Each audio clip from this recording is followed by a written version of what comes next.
The strange thing is that I did not learn Eleazar from the Bible first. I learned him from the charts. The Bible gave me the language. The market gave me the picture. When people think about trading, they imagine movement. They imagine excitement. They imagine candles flying up and down. They imagine profits. They imagine losses. But what most people don't understand is that the real battle is not in the movement. The real battle is in the waiting. The real battle is in the consolidation. The real battle is in the places where nothing seems to be happening. That is where Eleazar lives. On my charts, there are places where price reaches a zone and simply refuses to move. Buyers push. Sellers push. Buyers push again. Sellers push again. Back and forth. Back and forth. Neither side gaining meaningful ground. Neither side surrendering. Everything stalls.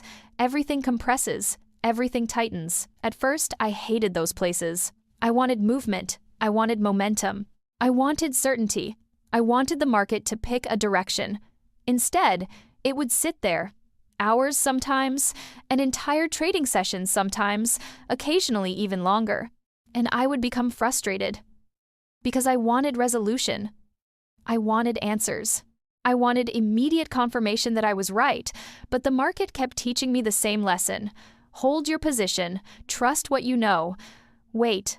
The market was teaching me patience long before I realized God was teaching me endurance. Because that is exactly what was happening spiritually. I kept wanting God to immediately resolve everything, immediately remove every attack, immediately answer every question, immediately expose every hidden thing, immediately deliver every area of my life.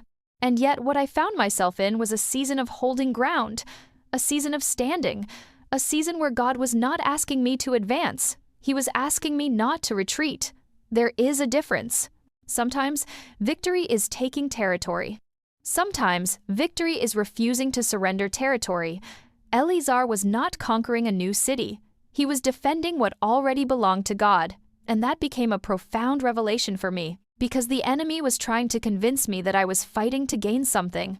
God showed me I was fighting to keep what He had already given me. My mind belongs to God. My soul belongs to God. My future belongs to God. My body belongs to God. My identity belongs to God. My salvation belongs to God. My inheritance belongs to God. So why was I acting like I was trying to earn something? I wasn't earning anything. I was defending what Christ had already purchased.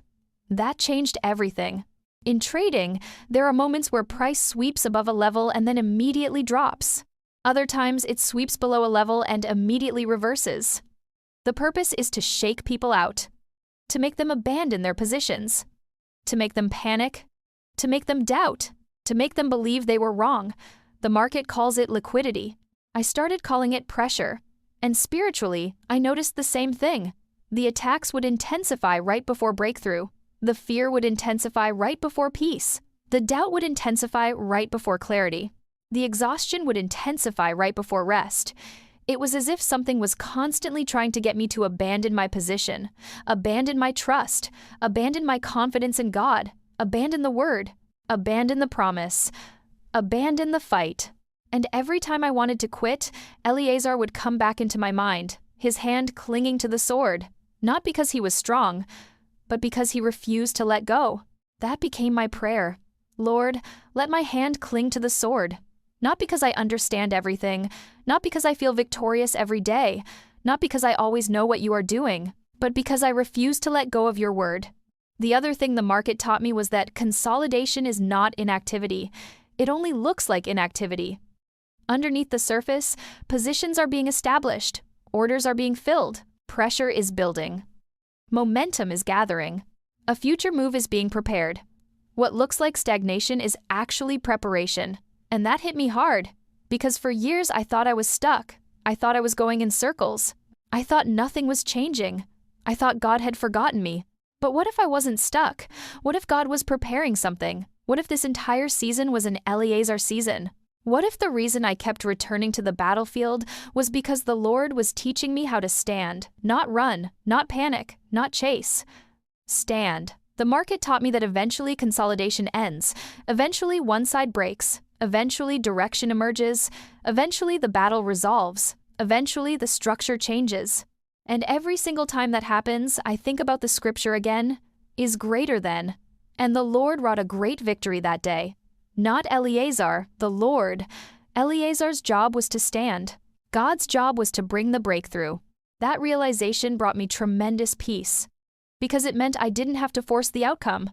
I didn't have to manufacture deliverance. I didn't have to create victory. I didn't have to save myself.